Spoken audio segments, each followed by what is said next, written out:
Okay. Good afternoon. It is Sunday, October the 30th, 2022. Um, Welcome to my channel, Jules of Thought. And I got to tell y'all, I debated long and hard on whether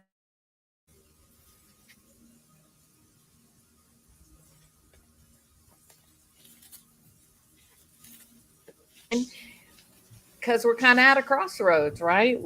We are, we kind of talk about dark and spooky things all the time. Um, and so yeah, I decided to be true to the channel. So I'm going to talk about two real world crimes. If you can hear my voice, if the music is low enough, put a one. If you think that the music is way too loud, I can turn it down just a bit more. Kind of hard for me to judge because I'm wearing headphones. So if we're good. Hey, Cinnamon, hot, hot, hot. Hey, Angie Carter, welcome. Hi, Critters. Hey, Voice for the Voiceless, welcome. Thank you so much for sharing my live. I appreciate that. Hi, French Apple Tart, welcome. Hey, Tennessee. Shalimar, welcome. Kathy R, welcome. Rochelle, it is great to see you. I can barely hear the music, just barely. So it's pretty good then, huh? All right, there we go. Let me make sure that I kind of picked everybody up here from the very beginning. Bebop, welcome Bebop. Callie Connect, hi, how are you? Hey, Wild Fox. I guess I need to play this video as not starting on time. I didn't have it scheduled for a certain time, Wild Fox, but you know what? I'm just damn glad to have you here. Hey, Lillian, how are you doing? Okay, so here we go. Like I said, hey, Pam Frenchman, welcome. I decided to go with two real life stories, and both are, notable in terms of being fairly horrific crimes for Halloween. Now, then, I think the first one that I want to talk about is a little 9-year-old girl from Wisconsin. Her name is Lisa Ann French. And Lisa Ann French, well, she was brutally murdered in Fond du Lac, Wisconsin, and essayed by the neighbor Gerald Miles Turner Jr. And Gerald Miles Turner Jr. is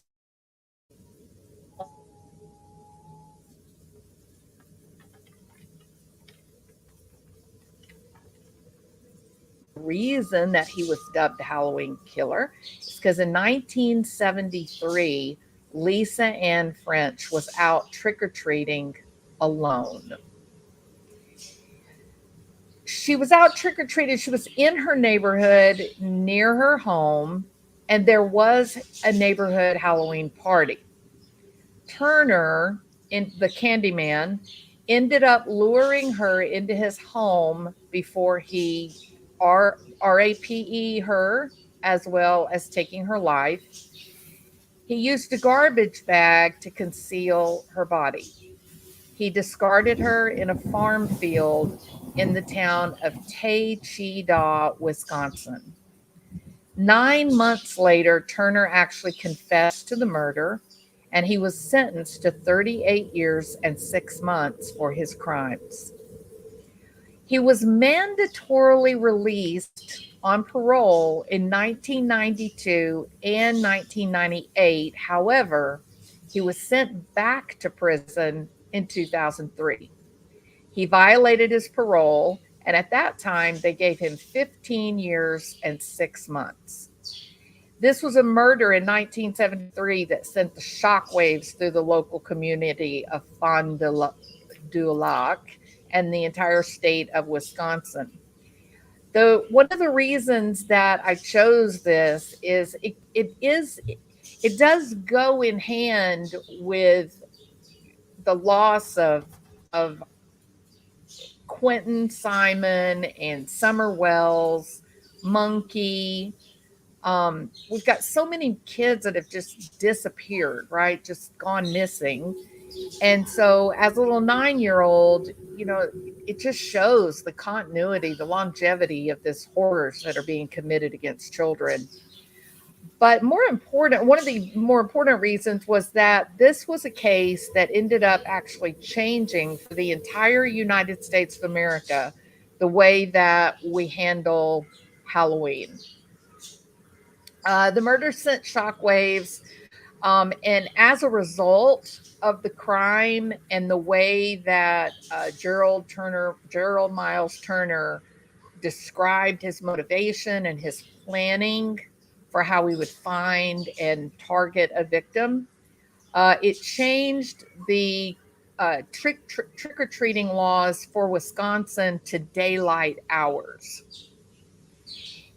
This was the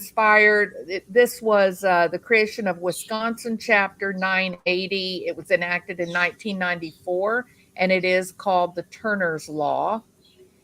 Turner's Law allows criminals who have been released from their prison sentences to be detained in mental institutes if they are deemed sexually violent and dangerous to the public. So they had no way of holding him when he served 38 years, and as he got when it was time for him to be up for parole in 1992 and then again in 1998, they had no choice but to release him. And then, of course, it was during that period of time that he violated parole and went back to jail. At this point, today now, um, this so-called mandatory release, it really doesn't happen. In certain classes of crime where it is believed that the criminal behavior is not likely to be rehabilitated, you can the state can block the release of these prisoners. Now then, let's see. On the night of the murder, Lisa left her home at 5:45 p.m. She was dressed as a hobo. She was wearing a black felt hat, a green parka, and jeans with blue masking tape. Her mom had painted freckles on her cheeks. French had originally intended to be with another friend named Ann Parker, and they were on their way out to a Halloween party at Pumpkin Place on East Bank Street. Parker, however, had gotten herself grounded, and so she had to stay home. This left Lisa trick or treating by herself. It was reported that French stopped for candy at a classmate's house, and it was the house of one of her teachers, Karen Bachnecht. She then made her way to Turner's house in hopes of receiving more candy. Now, according to the Candyman's confession, Lisa rang his doorbell. She said trick or treat, and then he invited her into the open doorway. She entered the doorway with her candy bag open as Turner approached the door. French began to talk about the candy, and at some point during their encounter, Turner then lured French deeper into the house. He actually was able to talk her into coming to the back and going into his bedroom, where he then proceeded to SARAPE and finally taking her life. Turner said that after the SA, Lisa was not breathing. He says he did try to revive her, but was interrupted when Arlene Penn arrived home. Arlene was uh, had been at a party that Lisa was supposed to attend. She arrived home at 7 p.m. and Turner was wearing a bathrobe. He claimed multiple times to Arlene that he was sick. Penn said that Lisa made several trips to the bedroom to lie down. In Turner's confession, he said that Lisa's body at the time was in the bathroom. Can you imagine walking around your house and there's a baby in your horrible. After Penn left the residence at around 8 p.m. to visit her mother, Turner took Lisa's body and clothes and drove her to Tachida, Wisconsin, where he then left her body and her belongings in a field on Farm Road called McCabe Road. In an effort to avoid leaving evidence of fingerprints, Turner wore socks on his hands as he was moving Lisa. He also wiped down her shoes and even thought to wipe the zipper of her parka. Lisa's mother, Marianne Gehrig, started to get very worried about Lisa's whereabouts when she did not return home for her 7 p.m. curfew. By 10 p.m., a search party had been formed and they had begun looking for little Lisa. It took 4 days of an extensive, wide reaching search. They had over 5,000 volunteers, 700 parents, and there were auxiliary police officers. They even included the United States National Guard and some Girl Scouts. There was a farmer, Gerald Braun, who was returning home on his tractor in Tachida on November 3rd, 1973. Just about noon, he discovered little Lisa. She was behind a barbed wire fence near a forest. There were two plastic bags there, one containing Lisa's belongings,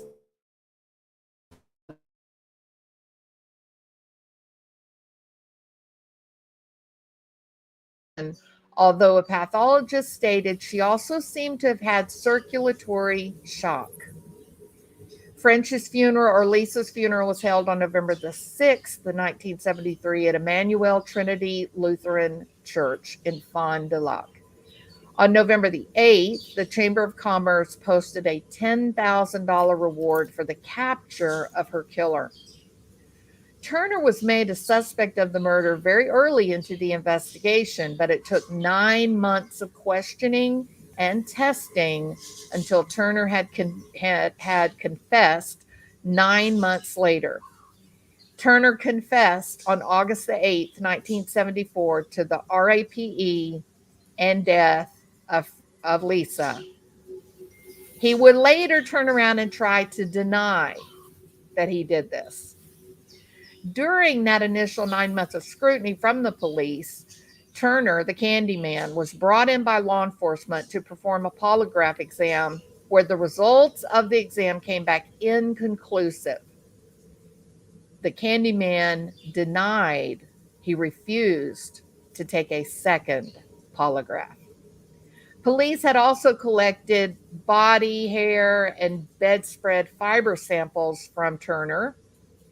These samples were positively matched to items on Lisa's body and her clothing.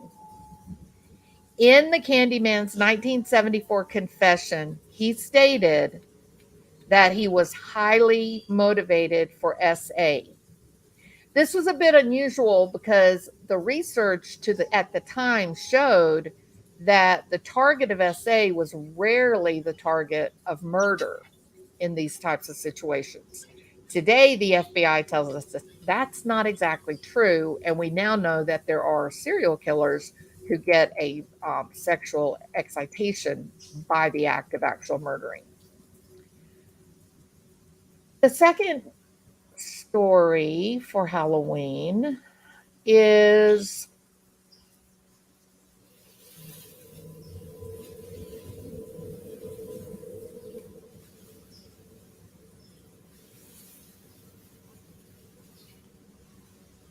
hold on, I lost it. Okay.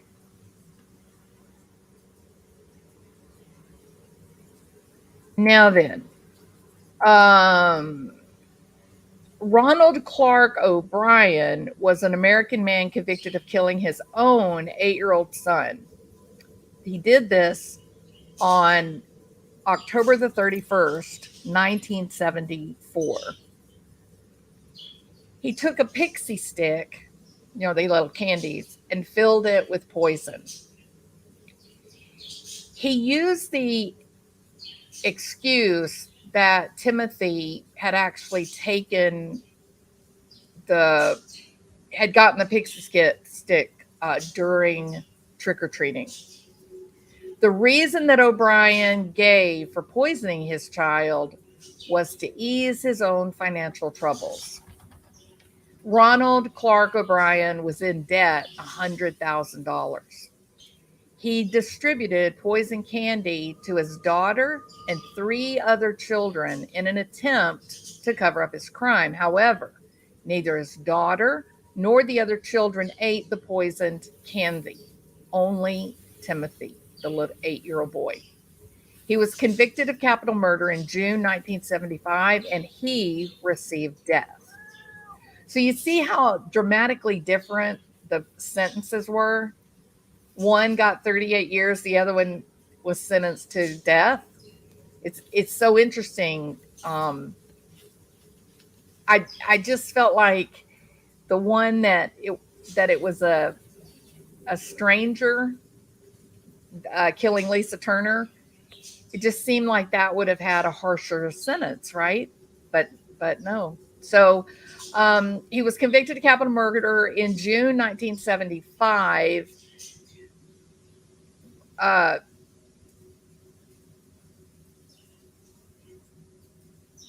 as opposed to Turner, who I think I said Lisa Turner, um, as opposed to Turner, who was convicted August 8, 1974. He actually confessed, so it may have been a plea deal, right? So Lisa French murdered a year before Timothy. Her murderer got 38 years and was eventually paroled, but uh, Ronald Clark O'Brien killing his own son actually ended up getting the death penalty. He died by lethal injection in 1984. So it took about a decade for them to get through all of the legal wranglings, that happened. Now it's the interesting story because this happened in Deer Park, Texas, and Deer Park is just right up the street from me, literally. I drive past it every Tuesday, Wednesday, and Friday, I guess. O'Brien lived with his wife, Deneen, in Deer Park, Texas, with his son Timothy and his daughter Elizabeth. O'Brien worked as an optician at Texas State Optical in Sharpstown, Houston. He was also a deacon at the Second Baptist Church where he sang in the choir and he ran a local bus program. I mean, this is egregious, right? It's about as bad as it can get. On the night of the murder, October 31st, 1974, I'm sorry, uh, O'Brien took his two children trick or treating in Pasadena, Texas. O'Brien's neighbor and his two children accompanied them. After visiting a home where the occupant failed to answer the door, the children grew impatient and ran ahead to the next house where O'Brien stayed behind. He eventually caught up with the group and he produced five 21-inch pixie sticks, which he would later claim he was given by the occupant of the house that had refused to answer their door. At the end of the evening, O'Brien gave each of his neighbors two children a pixie sticks and one each for Timothy and his own daughter Elizabeth. Upon returning home, O'Brien gave the fifth pixie sticks to his 10-year-old boy, whom he recognized from his church. Before bed, Timothy asked to eat some of the candy he had collected, and according to Ronald, he chose the pixie stick. Timothy had trouble getting the powdered candy out of the straw, so O'Brien helped him loosen the powder. After tasting the candy, Timothy complained that it tasted bitter. O'Brien then gave his son Kool-Aid to wash away the taste. Timothy immediately began to complain that his stomach hurt. He ran to the bathroom and got sick. O'Brien later claimed that he held Timothy while he was sick and the child went limp in his arms. Timothy O'Brien died en route to the hospital less than 1 hour after consuming the candy. Timothy's death from poisoned Halloween candy raised fear in the community. Numerous parents in Deer Park and the surrounding areas turned in candy that they had gotten from trick or treating to the police, fearing that it too had been laced with poison. The police did not initially suspect O'Brien. I mean, he's a preacher after all, he's a respected member of the community. When Timothy's autopsy revealed that the pixie stick he had consumed had been laced with a fatal dose of potassium cyanide, 4 of the 5 pixie sticks O'Brien claimed to have received were recovered by authorities from the other children. None of the other kids had eaten their pixie stick.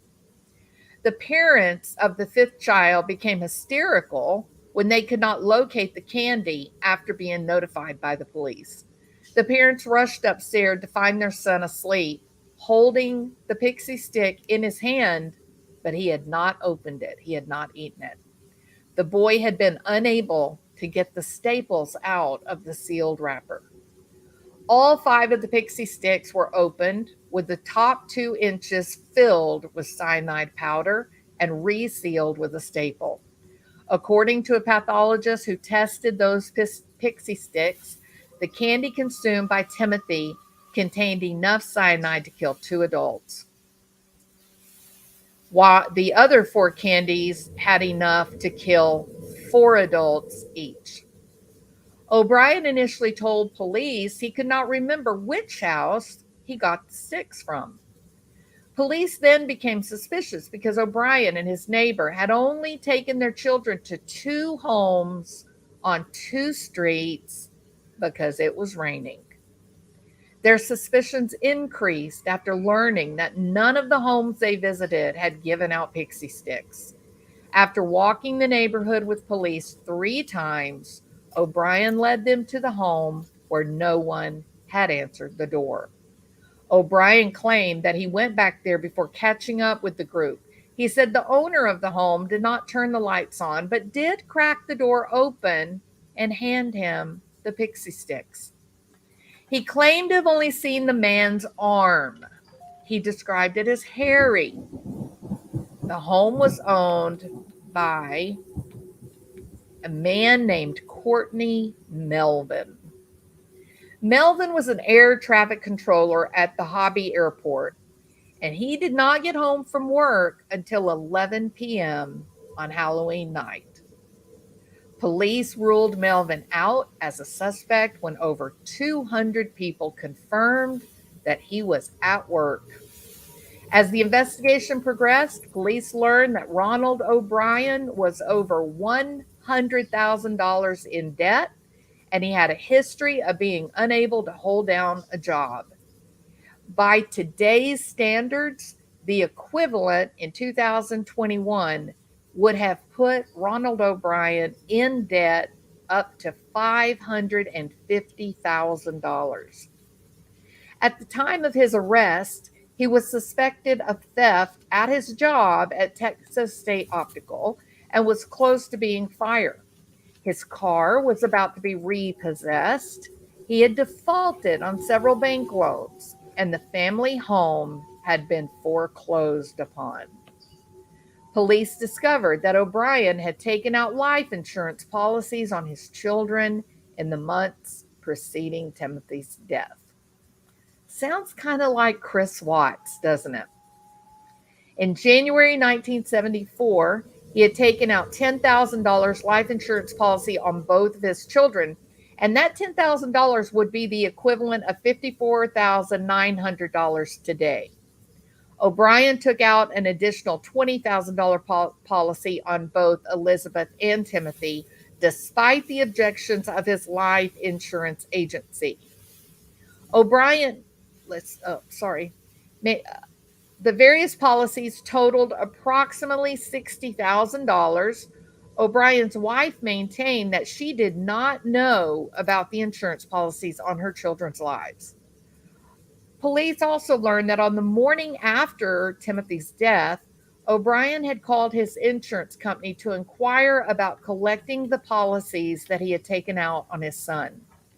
After learning that O'Brien had visited a chemical supply store in Houston to buy cyanide shortly before Halloween 1974, police began to suspect that Ronald O'Brien had put had put the poison in the candy in an effort to kill his children and to collect on their life insurance policies.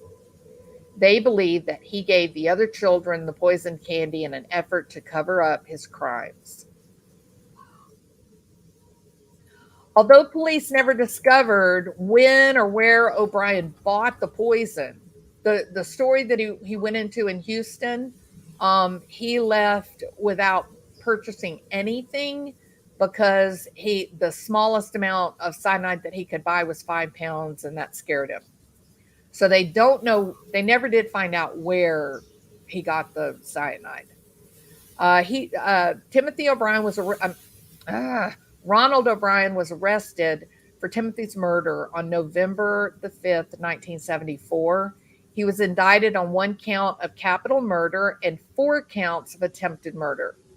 O'Brien entered a plea of not guilty on all 5 counts. O'Brien's trial began in Houston May the 5th, 1975. Things moved much faster legally in 1974 and 1975. During the trial, a chemist who was acquainted with O'Brien testified that in the summer of 73, O'Brien contacted him asking about cyanide and how much would need to be ingested to be fatal. A chemical supply salesman also testified that O'Brien had asked him how to purchase cyanide. Friends and coworkers testified in the months before Timothy's death, O'Brien showed an unusual interest in cyanide and spoke about how much it would take to kill a person. O'Brien's sister-in-law and brother-in-law testified that on the day of Timothy's funeral, he spoke about using money from Timothy's insurance policy to take a long vacation and buy some other items, kind of like Chris Watts. His wife rejected the claim that Timothy chose the pixie sticks, stating that O'Brien had, in fact, forced him to choose the sticks. O'Brien continued to maintain his innocence. His defense mainly drew upon the decades-old urban legend concerning a Mad Hat poisoner who hands out laced Halloween candy every Halloween. These stories have persisted despite the fact that there are no documented instances of strangers poisoning Halloween candy. However, let me say this. There was, I think it was in the 80s, where someone had put poison in Tylenol capsules and then sealed the package back up and put it back up on the shelf of grocery stores. So people bought a bunch of these boxes of Tylenol. It ended up making everybody really sick, and they ended up having to take the whole kit caboodle off the shelves across the whole United States. Let's see. On June the 3rd, 1975, a jury took just 46 minutes to find Preacher Man O'Brien guilty of capital murder and 4 counts of attempted murder. The jury took only 71 minutes to sentence him to death by electrocution. Shortly after he was convicted, his wife filed for divorce. She later remarried, and the new husband adopted her daughter, Elizabeth. All right. Kind of scary, right? Kind of scary. Ugh. Yeah, very terrifying. And I think the case of Lisa French, it was really an important case because the Gerald Miles Turner, the perpetrator, he talked to the investigators about planning to wait until it was dark. That he would be able to find, he knew he would be able to find a child that was dressed up as a witch or some other a vampire, some other costume where that it would be dark. And if he waited for it to be dark outside, he would be able to take the child without any chance of anyone noticing. So he used the idea of, the cover of night to lure a small child into his home. And so then they followed up by changing basically what amounted to Halloween protocol for most communities, first in Wisconsin and then later throughout the United States of America, where they try to have trick or treating essentially completed by sundown. It usually starts around dusk and it should be finished by sundown. In addition, this was at the heart of the push for many schools and churches to begin to hold Halloween carnivals in their schools and protected places of worship to cut down, to try to stop the act of trick or treating. So it was a really, so it was terrible what happened to Lisa, but the changes that were made for communities, they believe was instrumental in keeping a lot of kids safe. All right.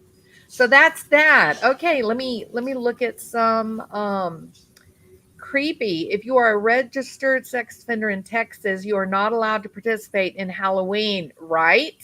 Yeah. Thank you, Kathy. I didn't even remember that. You're exactly right. I wonder, people that live in other states, is it the same in other states? The woman with the fish tank cleaner product or fish fungal treatment put something in the Tylenol. I don't know if they. So maybe they found some razor blades and candy, but maybe nobody ever, actually bit into it. I know that the emergency rooms now will let on Halloween night will let you bring your child's candy, and they will X-ray the candy for free to make sure that there's not any foreign objects in the candy. I think most people at this point have become really cognizant of only providing candy that's in sealed, you know, wrapping.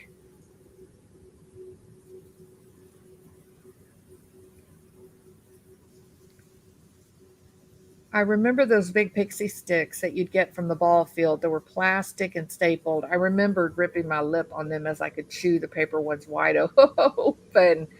Yeah, if you go to Disney World, if you go to Epcot, they have a place that you can like make your own pixie stick. It's got every flavor imaginable, and then you can fill your big giant pixie stick up with whatever color you like. Sundown Farms is cooking dinner. I think Piddle and Bill's in there frying up fish right now. Now I know why my mom was defiant in her efforts to keep me from trick or treating. Yes, Shalimar. It There was at least a 10-year period of time where people were really putting their foot down and trying to say, absolutely do not go trick or treating out in the community. We have Halloween carnival at school. Most churches were doing Halloween carnivals on the weekend. And then now they've started this whole, I can't remember what they call it, where everybody brings their car, all the parents bring their car, and you go trick or trunking. Is that what it's called? Trick or trunking. And so these are just groups that know each other, like a Girl Scout group, a Boy Scout group, a baseball, organization, and all the parents come together and they do trick or treating outside, from the back end of the car. Very interesting. So, bind, torture, and kill. BTK looked like Mr. All American Dad. He was a mailman. He used to bring treats with him and give treats to people's dogs. The people loved him. They thought he was the greatest thing ever. And now Diane informs us he too was a deacon in his church. It's terrifying, right? So Ronald, creepy Ronald O'Brien, he's a preacher. Terrifying. That's just, but I've said before, people that people that are in search of power, whether they're narcissist, whether they're antisocial and they're looking to scam people, they look for positions of inherent power where you automatically give respect to a person holding the office, whether they've earned it or not. And those positions would look like, a school teacher, a coach, a preacher, a doctor, a fireman, a police officer. And unfortunately, uh, some mentally ill, very bad actors um, have pursued those types of jobs just to get the trust of the community and use that to harm little kids.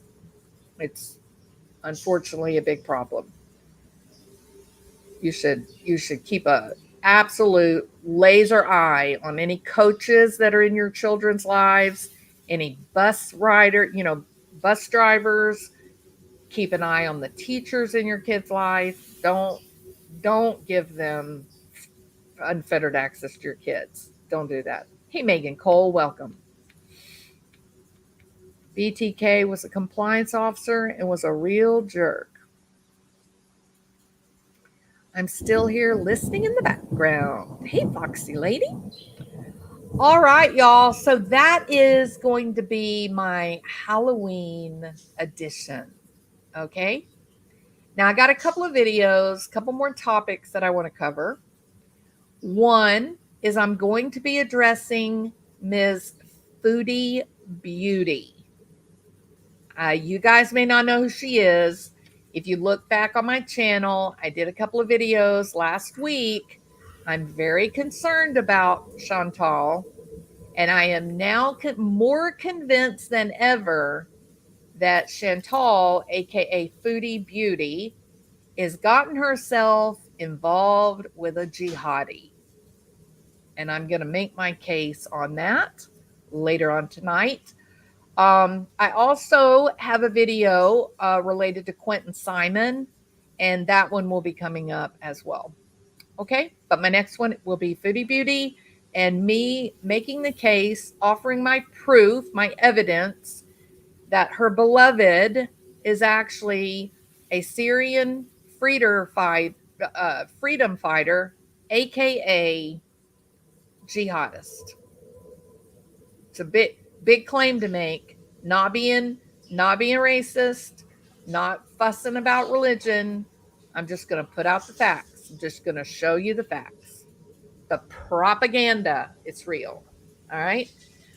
I hope that you guys, I'm not going to say enjoyed this because it's fairly dark and disturbing, but there's two really important lessons coming from this live tonight. Number one, sometimes these terrible crimes can lead to positive changes, like the case of Lisa French. And the second is be wary of the people that are in positions of power around our kids. Don't just give them credibility, not even people within our own families. All right, y'all have a good evening.